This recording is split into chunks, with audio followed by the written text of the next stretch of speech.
قاعده 102 به عصمت پیامبران علیهم السلام ایمان داشته باشیم. به عصمت پیغمبران ایمان داشته باشیم. ما مسلمان ها به اساس عقیده قرآن و سنت به معصوم بودن تمام پیغمبران، یعنی معصوم هستند از گناه های صغیره و از گناه های کبیره. بعضی از علما میگن که پیغمبران که هست به اجماع از گناه های کبیره معصوم هستند. بعضی ها میگن که بعضی اوقات از پیش از اینا صغایر سر میزند.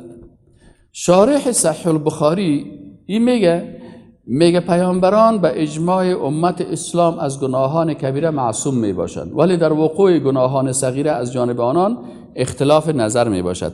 مذهب من این است که پیامبران علیه السلام از گناهان کبیره و صغیره قبل از نبوت و بعد از نبوت معصوم هستند و آنچه که از بعضی از آنان واقع شده که مشابهت با گناهان صغیره دارد در مورد آن فقط همین قدر گفته می شود که آنان افضل را به قصد فاضل، متوجه هستین؟ آنان افضل را ترک نموده و به طرف فاضل رفتن. یعنی یک چیز از فاضل است، فضیلت داره، یکی افضل است، بسیار چی داره؟ فضیلت داره. این میگه که پیغمبرها از گناه کبیره و صغیره معصوم هستند.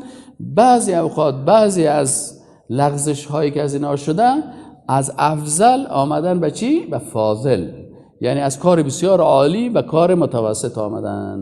متوجه هستی یا نه؟ پس میگه که پیغمبر ما نمیتونیم بهش نسبت بدیم که گناه صغیره کرده یا گناه کبیره کرده. لغزش یا خطایی که از پیش از اونها شده اینه میشه. خب شاید یک کسی سوال کنه بگه چرا لفظ معصیت و عصا آدم ربه فغوا، پس اینه چرا استعمال شده لفظ معصیت؟ خب میگن امو لغزش بزرگا، متوجه هستین؟ وقتی که یک خرد یک گناه کلان هم میکنن، وقتی یک بزرگ یک عادی اشتباه میکنن چی میشه؟ یک قاعده است حالا فراموش میشده که یعنی امو لغزش عادی امیر اثر بگوین. آفرین، حسنات الابرار سیئات المقربین. یکی انسان نیک است، یکی انسان مقرب است. پس انسان مقرب که هست اونمو انسان نیک وقتی که یک نیکی میکنه او باید به اون نیکی گک نباشه، باید اقدر اعمال خوب بکنه، چون او در جمله چی هستن؟ مقربین است. حالا اگر همین مقرب میخواه که امو کار انسان نیک بکنه، در حق ازی چی هست؟ همین گناه گفته میشه.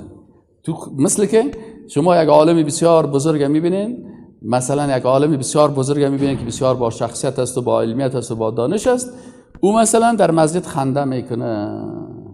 یک کسی دیگر رو میبینید دو تا ریش سفیدکای بی سواد میبینید در مسجد چنگاو شده. صحیح نیست؟ دمو چنگاوی از دو نفر آدم قدر پریشان نمیشه، میگی خود جاهل است، لوده است. اما یک عالم وقتی که میبینید که با امو قیافه و با چیز را دندانش واز از کک کک خنده میکنه، پس بر از بسیار از گناه کبیره کدام چی است؟ بزرگتر است. این حال پیغمبرها بعضی اوقات وقتی که افضل ترک کردن فاضل گرفتن، اینمی در حقیقت بر از اونا یک نوع لغزش است. باید پیغمبرها اما تو چی باشن؟ به اون مقام بسیار عالی باشن که بوده اند. اما بعضی اوقات در بعضی مسائل از پیشان شدن، ولی ما و شما به خاطر ادب به پیغمبران کلمه لغزش استعمال میکنیم. یک پیغمبر از پیشش چی شده؟ لغزیده. لغزشی است که تو درا میری اما تو یخ است متوجه نمیباشی، پایت میلغزه. متوجه هستی؟ با قصدت نه، قصد بد نمی داشته باشه.